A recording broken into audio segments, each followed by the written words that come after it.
हरे कृष्णा। गुड्डू की दुनिया में आप सभी का बहुत बहुत स्वागत है। हरी हरी बोल सीरीज में आपके लिए एक बहुत ही सुंदर कहानी लेकर आए हैं जिसका शीर्षक है एक दिन का पुण्य। तो कहानी प्रारंभ करते हैं। कहानी को ध्यानपूर्वक सुनिएगा, अन्यथा आपको समझ में नहीं आएगी। किसी आश्रम में एक साधु रहता था। काफी सालों से वह इसी आश्रम में रह रहा था। अब वह काफी वृद्ध हो चला था और मृत्यु को भी वह निकट महसूस कर रहा था, लेकिन संतुष्ट था कि 30 साल से उसने प्रभु का सिमरन किया और उसके खाते में ढेर सारा पुण्य जमा हो गया। इसलिए उसे मोक्ष तो मिलना तय ही है। एक दिन उसके ख्याल में एक स्त्री आई। स्त्री ने साधु से कहा, अपने एक दिन के पुण्य मुझे दे दो और मेरे एक दिन के पाप तुम वरण कर लो। इतना कहकर स्त्री लोप हो गई। साधु बहुत बेचैन हुआ कि इतने बरस से तो स्त्री ख्याल में भी ना आई। अब जब जब अंत नजदीक है तो स्त्री ख्याल में आने लगी। फिर उसने ख्याल झटक दिया और प्रभु सिमरन में बैठ गया। स्त्री फिर से आई, उसके ख्याल में आई। फिर से उसने कहा कि एक दिन का पुण्य मुझे दे दो और मेरा एक दिन का पाप तुम वरण कर लो। इस बार साधु ने स्त्री को पहचानने की कोशिश की, लेकिन स्त्री का चेहरा बहुत धुंधला था। साधु से पहचाना नहीं गया। साधु अब चिंतित हो उठा। एक दिन का पुण्य लेकर यह स्त्री क्या करेगी? हो ना हो, ये स्त्री कष्ट में है।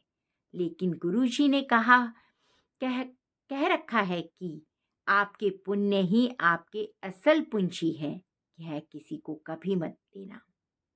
और इतनी मुश्किल से पुण्यों की कमाई होती है, यह भी दे बैठे तो मोक्ष तो गया। हो ना हो, ये मुझसे मोक्ष से हटने की कोई साजिश है। साधु ने अपने गुरु के आगे अपनी चिंता जाहिर की। गुरु ने साधु को डांटा, मेरी शिक्षा का कोई असर नहीं तुझ पर। पुण्य किसी को नहीं देने होते, यही आपकी असली कमाई है। साधु ने गुरुजी को सत्य वचन कहा और फिर से प्रभु सिमरन में बैठ गया।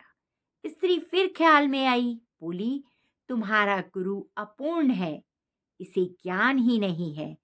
तुम तो आसक्ति छोड़ने का दम भरते हो। बीवी बच्चे दीन दुनिया छोड़कर तुम इस अभिमान में हो कि तुमने आसक्ति छोड़ दी है। तुमने और तुम्हारे गुरु ने तो आसक्ति को और जोर से पकड़ लिया है। किसी जरूरतमंद की मदद का चरित्र ही नहीं रहा तुम्हारे में तो। साधु बहुत परेशान हो गया। वह फिर से गुरु के पास गया।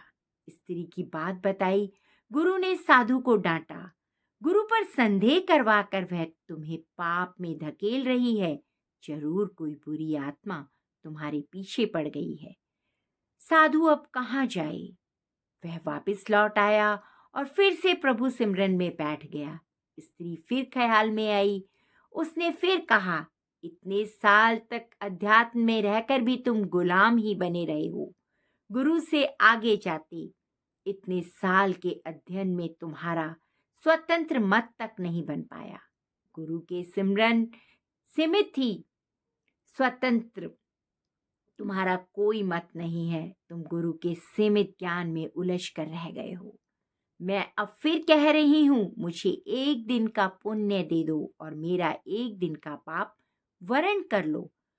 मुझे किसी को मोक्ष दिलवाना है, यही प्रभु इच्छा है। साधु को अपनी अल्पज्ञता पर बहुत ग्लानि हुई।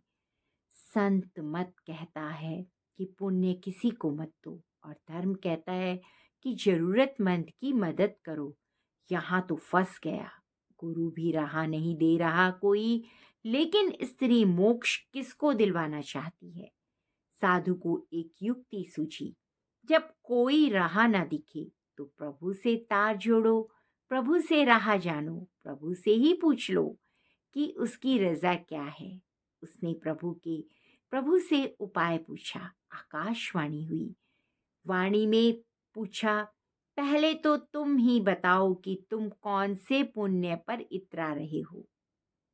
गुरु प्रभु ने पूछा। साधु बोला, मैंने 30 साल प्रभु सिमरन किया है। 30 साल में भिक्षा पर रहा हूँ, कुछ संचय नहीं किया, त्याग को ही जीवन माना है। पत्नी बच्चे तक सब त्याग दिया। वाणी ने कहा, तुमने 30 वर्ष कोई उपयोगी काम नहीं किया, कोई रचनात्मक काम नहीं किया, दूसरों का कमाया और बनाया हुआ खाया। राम राम, अल्लाह अल्लाह, गॉड गॉड जपने से पुण्य कैसे इकट्ठा होते हैं मुझे तो नहीं पता।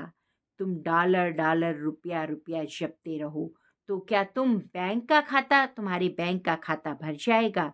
तुम्हारे खाते में शून्य पुण्य है। साधु बहुत हैरान हुआ, बहुत सदमे में आ गया, लेकिन हिम्मत करके उसने प्रभु से पूछा कि फिर वह स्त्री पुण्य क्यों मांग रही है। प्रभु ने कहा, तुम जानते हो कि वह स्त्री कौन है? साधु ने कहा, नहीं जानता, लेकिन जानना चाहता हूँ। प्रभु ने कहा, तुम्हारी पत्नी है, तुम जिसे पाप का संसार कहकर छोड़ आए थे। कुछ पता है कि वह क्या करती है? साधु की आंखें फटने लगीं। उसने कहा, नहीं प्रभु, उसके बारे में मैं कुछ नहीं जानता।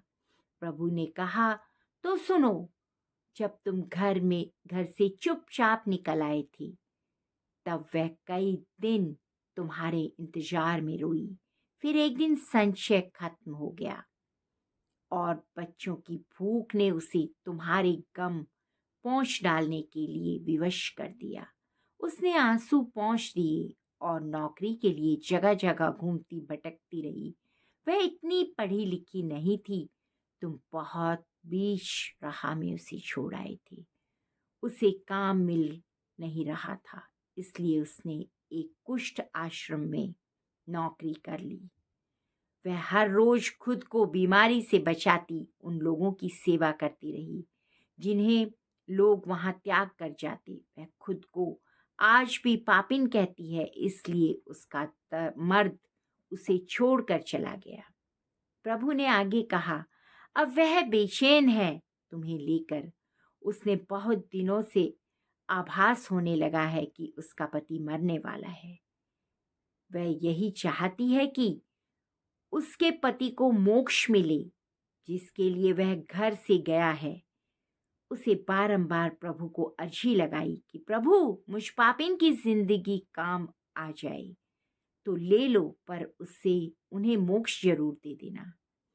उन्होंने मोक्ष के लिए अपना घर परिवार सब छोड़ दिया। मैंने उसे कहा कि वह अपना एक दिन उसे दे दे, मतलब तुम अपना एक दिन अपनी पत्नी को दे दो। कहती है कि मेरे खाते में पुण्य कहाँ होते तो मैं एक पल में ना लगाती और उन्हें दे देती, सारे पुण्य उन्हें दे देती। वह सुमरन नहीं करती, वह भी समझती है कि सुमरन से पुण्य मिलते हैं। मैंने उसे नहीं बताया कि तुम्हारे पास अथाह पुण्य जमा है, इसलिए सुमरन से नहीं आता। मैंने उसे कहा कि एक साधु है, उससे एक दिन के पुण्य मांग लो। उसने एक दिन के और उसे अपने एक दिन के पाप देकर उससे सवाल किया कि ऐसा कौन होगा जो पाप लेकर पुण्य दे देगा। मैंने उसे आश्वासन दिया कि साधु लोग ऐसे ही होते हैं। वह औरत अपने पुण्य तुम्हें दे रही है थी और तुम ना जाने कौन से हिसाब किताब में पड़ गए। तुम तो साधु भी ठीक से ना बन पाए। तुमने कभी भी सोचा ही नहीं कि पत्नी और बच्चे कैसे होंगे, लेकिन पत्नी आज भी बेचैन है कि तुम लक्ष्य को प्राप्त होगे कि नहीं। तुम्हारी पत्नी को कुष्ठ रोग है, वह खुद मृत्युशैया पर है, लेकिन तुम्हारे लिए मोक्ष चाह रही है। तुम सिर्फ अपने मोक्ष के लिए 30 बरस से हिसाब किताब में पड़े हो। साधु के बदन पर पसीने की बूंद बहने लगी, सांस तेज होने लगी। उसने ऊंची आवाज में चीख लगाई, यशोदा! साधु हड़बड़ाकर उठ बैठ गया। उसके माथे पर पसीना बह रहा था। उसने बाहर झांक कर देखा, सुबह होने को ही थी। उसने जल्दी से अपना झोला बांधा और गुरुजी के सामने जा खड़ा हुआ। गुरुजी से पूछा गुरुजी ने पूछा, आज इतनी जल्दी भिक्षा पर? साधु बोला, घर जा रहा हूँ। गुरुजी बोले, अब घर क्या करने जा रहे हो? साधु बोला, धर्म सीखने। जय हो, जय श्री ठाकुर जी महाराज की सदा ही जय हो। तो देखा भक्तों, जब कभी हम इंसान राह भटक जाते हैं, हम भी, और कई बार हम ऐसे गुरु को अपना बना लेते हैं जो हमें सही राह नहीं दिखाते, तो उस समय सिर्फ और सिर्फ भगवान ही हमें राह दिखाते हैं। तो सच्चे दिल से भक्ति कीजिए और धर्म कार्य करते रहिए। धन्यवाद। लेकिन जैसा कि कथा में कहानी में कहा गया है कि राम राम और ये सब करने से, राम नाम से बहुत फर्क पड़ता है। ईश्वर का नाम जरूर लेते रहिए, आपके घर कर्मों को काटता रहेगा ये नाम। हरि बोल। अगर आपको ये कहानी अच्छी लगी हो तो इसे लाइक, सब्सक्राइब और शेयर करना ना भूलें। हरि का नाम जरूर लेना, जरूर जरूर लेना है। ये कोई ऐसा शब्द नहीं है कि पानी और ये सब कहने से वो चीज़ आपको मिल जाए। ये हरि का नाम है, राम नाम, कृष्ण नाम, राधे राधे। इस नाम से हमारी जीवा पवित्र होती है, विचार पवित्र होते हैं और हमारा मन पवित्र होता है। आप सभी का दिन मंगलमय हो, सब स्वस्थ रहें, खुश रहें। इसी के साथ कहानी को यहीं विराम देते हैं। धन्यवाद।